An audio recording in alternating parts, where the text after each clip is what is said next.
Olá a todos, mais um vídeo aqui no canal. Peço àqueles que não são inscritos ainda que se inscrevam, deixem um like aí caso gostem do conteúdo, compartilhem e fiquem à vontade na seção dos comentários como sempre, meus amigos. Hoje vamos falar aí sobre o paradoxo da paixão, né? E por que paradoxo? É que hoje é engraçado que agora em 2022, se você comparar ali com a segunda metade dos anos 2000, e engraçado que quem viveu ali os anos 2000 na internet, no Orkut, nos fóruns, do MSN, enfim, né, nunca imaginou que ia ser uma era ao qual as pessoas sentiriam saudade, né, ou pelo menos falariam de algumas coisas em tom nostálgico, porque naquela época ali havia um endeusamento muito forte ainda dos anos 80 e 90, então o pessoal já falava ali que o mundo estava degringolando, né, e hoje a gente vê como essa época ela era muito mais salutar do que a atual, apesar de das relações sociais já terem dado uma deteriorada naquela época, ainda assim o contato humano era mais natural, né? Eu futuramente quero fazer um vídeo falando só sobre o smartphone em si, né? O que ele representa, e não só em termos de Instagram e rede social, mas o que significa você ter um smartphone, como ele se tornou uma extensão do corpo humano, né? Mas hoje eu quero fazer uma analogia aí, comparar essas duas eras aí em termos do apaixonamento masculino, né? E o paradoxo vem justamente pelo fato de que hoje os homens eles veem muito mais mulheres bonitas, com fotos mais produzidas, enfim, o TikTok, o Instagram é um bombardeio à mente masculina, ou seja, hoje você tem mais homens gados que ficam aí reagindo e iludidos e seguindo mulheres que nem sabem que eles existem e por aí vai, só que ao mesmo tempo você não vê tanto esse elemento confuso da paixão, é muito mais uma carência sexual, inclusive já fiz vídeo falando sobre carência sexual, que daí acaba se confundindo ali com uma necessidade de querer estar com a mulher, do que aquela paixão mesmo que é descrita nos livros do Nessarran Alita. Inclusive vou deixar um link fixado aí nos comentários para vocês lerem as obras do Nessarran Alita, que ali na segunda metade de 2000 os homens não estavam preocupados com hipergamia, não estavam tão preocupados no caso com hipergamia, essa questão de leis e divórcio e tudo mais. O que os caras que estavam procurando algumas respostas buscavam naquela época era justamente como não sofrer em uma relação, como não ser tão apaixonado, porque sempre as mulheres são as que mais terminam a relação e os homens acabavam ficando ali sofrendo, iam pra gandaia, depois ia atrás da ex, enfim, né? Então era muito mais uma questão de sofrimento passional do que lidar com tanto estímulo e recompensa jogado no ambiente nessa questão de mulheres altamente atraentes e com pouca roupa que a gente vê hoje em dia, né?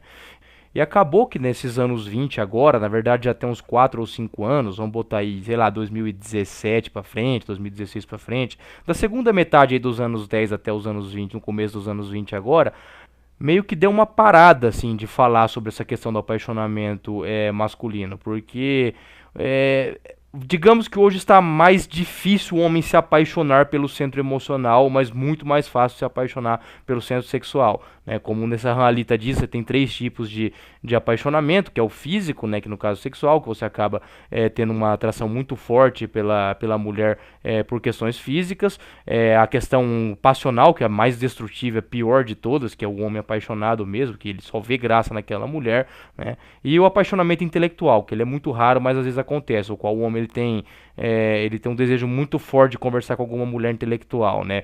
Alguma escritora, enfim, algumas vezes alguma mulher na área de ciências aí exatas ou humanas, enfim, alguma mulher que seja intelectual de verdade, não repetidora de sofismas e lacradora, né? Isso aí é raro, mas acontece, mas assim, ele mais menciona isso aí porque não é muito comum, ele foca mais nessa parte física e na parte passional. Só que as obras do Nessarran Alita são muito voltadas, né, à metáfora de você matar o ego, né, onde é difícil, na verdade, você matar o ego, por isso que é uma metáfora, né. Nós sempre vamos ter um ego ali, principalmente convivendo em sociedade, que vai estar nos perseguindo. O Thiago Perdigão, que é um grande filósofo aí do nosso meio, um cara inteligentíssimo, ele já fez vídeos falando disso, vou até deixar o canal dele também no comentário fixado aí, e recomendo que todos se inscrevam, um cara brilhante.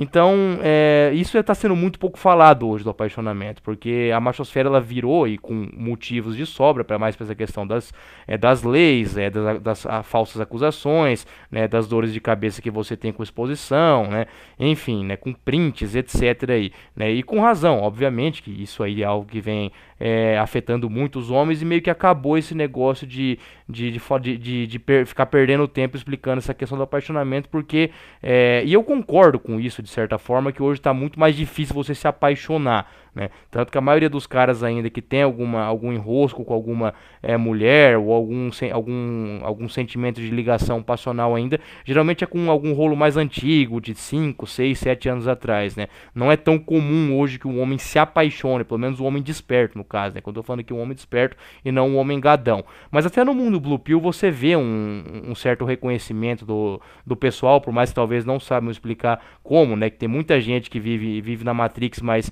quando a Matrix ela fica tão escancarada e tão insuportável, até as pessoas, até os homens que nunca tiveram contato com esse tipo de material, eles já começam a perceber um pouco. O cenário não tá muito bom para relacionamento. Como eu sempre digo aqui, vocês com certeza têm amigos que vocês consideram Blue Pill, mas que diversas vezes vão ter lapsos ali de Red Pill, de Black Pill, enfim, que vão estar enxergando o cenário. Por mais que o cara é um potencial gado que pode acabar se ferrando a qualquer momento, muitas vezes o cara ele tem estados de lucidez. Eu tenho amigos assim e com certeza vocês também têm amigos assim.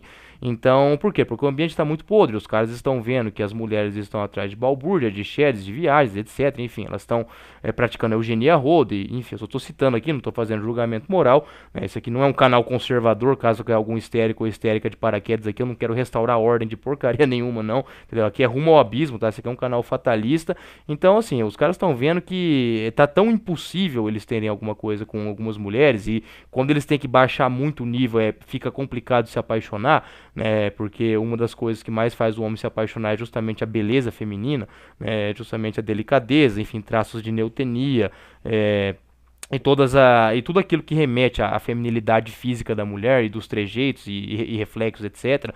Então tá mais difícil. Por quê? Porque os caras até estão conseguindo ali relações para fim de esvaziar o líquido fecundante, só que depois que o cara termina o ato em si, isso é um exercício mental que diversos inscritos aqui do canal falaram que já fizeram, e é muito comum com os homens isso. Por que que tá? Esse é um dos principais motivos do qual também os homens não estão apaixonando. O cara vai lá, ele consegue trocar uma ideia com uma mediana, às vezes até uma guria bonitinha, mas que enfim, que uma Stacyzinha ali, né, nota 6, nota 7, que não tem muito papo nem nada, mas a guria é bonita, o homem ele fica bem burro, nós todos ficamos iguais babuínos perante a mulher muito bonita, mas daí o cara, depois que ele termina o ato ali, depois que ele esvaziou ali, ele fica pensando ali, seja no apartamento dele, no apartamento dela, no motel, ele fica pensando, o que que eu tô fazendo da minha vida? Essa depressão, né, pós-ejaculação do homem é muito comum, né, do cara tá ali e querer sumir dali, né, é muito comum isso, né. Então, qual que é um sintoma principal de apaixonamento? É quando você termina o ato e você quer ficar ali abraçadinho,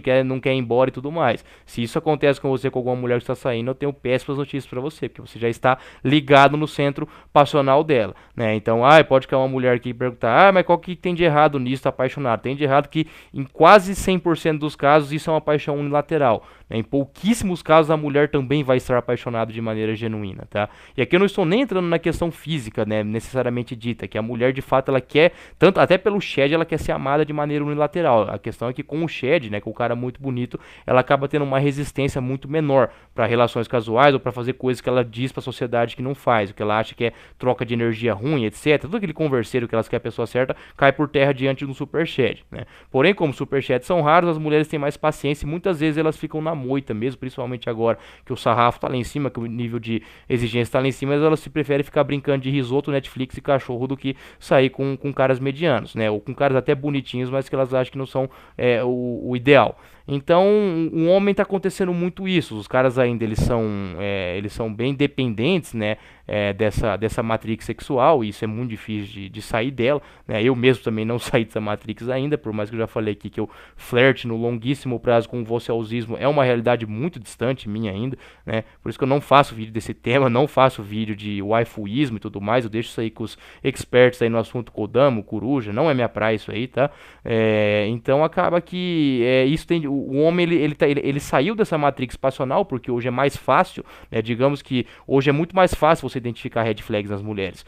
Cara, quem viveu a era do Orkut do MSN aí em 2007, cara, não tinha esse negócio de foto, mulher botando foto de tudo que é lugar, menina do interior de tudo que é estado do Brasil aí indo pra Balneário Camboriú e Campos do Jordão e São Miguel dos Milagres e Caraíva, não tinha essa farra toda não. Não tinha OnlyFans, não tinha mediana com 30 mil negros seguindo ela e dando like, isso aí não tinha nada disso aí não. Então assim, as red flags eram muito menores pros homens, né. De fato o cara ele conversava com a menina no MSN ali, não tinha tanto esse negócio de vácuo, né. joguinho até tinha o outro, mas não havia essa percepção de relações líquidas igual você tem hoje, né? Não havia de fato, os caras conseguiam ir no cinema e tudo mais, por mais que alguns levavam toco, outros conseguia. Tinha friend zone também, mas daí o cara ele ia conversar com o outro, então o jogo era mais democrático, vamos dizer assim. Por mais que a hipergamia sempre existiu, sempre vai existir, ele era mais democrático. Então acabava que os homens ficavam confusos de fato, porque a confusão é que gera o apaixonamento, as dúvidas geram o apaixonamento. Quando você não vê red flags, naquela época as mulheres não davam tanta red flags de fato, e tinha muita guria ali que dava pra ter até um namoro bacana, por mais que daí depois o cara se apaixonava, a mulher perdia a graça nele, porque isso que essa Halita fala é uma verdade universal, isso diversos filósofos já falaram também, que mostra que a mulher ela não vê graça no homem apaixonado, mas justamente por ser mais fácil se apaixonar nos anos 2000 do que hoje, né? Hoje é mais fácil você ficar tarado, naquela época era mais fácil se apaixonar, né? Tinha mais garotas comuns, vamos dizer assim, né? Comuns no sentido de ser uma boa companhia, não de beleza, né? Ser mulher bonita sempre teve também. Então acabava que os caras eles ficavam doidos, entendeu? Eles se apaixonavam, eles ficavam sofrendo e esse tipo de coisa aí, né? E como não tinha outros estímulos aí pro cara, não tinha tantos estímulos no caso pro cara sair desse foco da paixão, o cara acabava se enterrando em alguma relação. Então você via muitas loucuras de amor, né? E homens enchendo a cara apaixonado e não sei o que, indo desabafar pros amigos, né? O nego perdendo 10, 15 quilos, entrando em terapia, né? Isso existe ainda, óbvio que existe hoje em dia ainda, né? Só que como eu disse, hoje os homens têm muito mais acesso à informação, né? Hoje você vê aí as mulheres, as red flags, é que nem animal colorido na natureza, tem muito mais animal colorido na natureza, é mais fácil identificar aquilo que é venenoso que aquilo que não é, né? Só que os caras são bombardeados o tempo todo pela libido. Hoje o teste é muito mais pela libido do que pela paixão, né? Porque não tem como o cara, a não ser que o cara for um gado platônico supremo, não vai ter como ele se apaixonar por uma guria ao qual ele não consegue nem manter uma conversa regular. Uma das coisas que induz ao apaixonamento, além da beleza física, é justamente essa questão de bater o papo, né? Aquela coisa, isso acontecia muito no MSN na época, você varar madrugadas conversando com mulheres, você acabava se apaixonando. Isso hoje em dia acabou, que hoje tem essa cultura do vácuo e etc aí, né? Então, por um lado, para os homens está muito mais fácil hoje não viver um inferno passional, porém está muito mais difícil essa questão da libido, né? Hoje o homem é muito mais testado pela cabeça de baixo do que pela cabeça de cima. Então, pra gente entrar na reta final do vídeo aí, eu quero ver os comentários de vocês aí, principalmente do pessoal aí que já tem 30 anos ou mais, que viveu muito bem essa época ainda, que já tinha uma certa idade adulta nos anos 2000, ou adolescente ali de 16, 17 anos para cima, há 10, 15 anos atrás, né, e contem a experiência de vocês, porque esse é um paradoxo muito interessante que tem na nossa comunidade, né? Hoje o foco é outro, né? E quem não está numa relação mesmo, que não tenha nenhum tipo de conhecimento aqui do que a gente fala aqui, ou de outros materiais, também está percebendo essa podridão no ambiente para relacionamento, né? E aqueles casais ainda que duraram, que permaneceram, aquele que eu sempre falo dos 10, 15%, que é unanimidade aí entre os produtores da machosfera, e tem censos demográficos que mostram isso, que exclui divórcios e relações que são mantidas por questões de financiamento imobiliário, e filhos, etc., que tem ali 10, 15% que vivem numa harmonia legal, são relações ali muito mais de amizade, de amistosidade, aquela coisa que não tem tanto, né, aquela frequência de cópula, etc., né? Então o elemento da paixão ali foi tanto inibido pelos dois lados, né? Mas o comportamento feminino. E sobre a paixão feminina, na verdade, não sobre o comportamento feminino, sobre a paixão feminina, né? Nada mudou, tá? Aquilo que o Alita sempre fala é fato. A mulher só vai de fato se apaixonar, né, por um homem super shed, que é desejado por outra se vai. Só que se esse shed se apaixona loucamente, vira um bobão gado dela, ela perde a graça também. Ou, independente do cara, se o cara for feio, normal ou bonito, né? Se esse cara arrumar se for um ex dela e arrumar uma namorada muito bonita, a mulher também fica louca pelo cara, porque o sofrimento da mulher é pelo ego. O homem sofre pela existência física da mulher. O homem é tonto, ele vai lá e ama a mulher pela existência dela, basta ela existir, né? A da mulher não, tem que ter alguma coisa que fira o ego dela, uma rival mais bonita, né? Ou um cara que é desejado por várias, enfim, né? Então somos seres completamente diferentes e os homens estão numa desvantagem violentíssima nesse quesito, meus amigos. Um forte abraço a todos.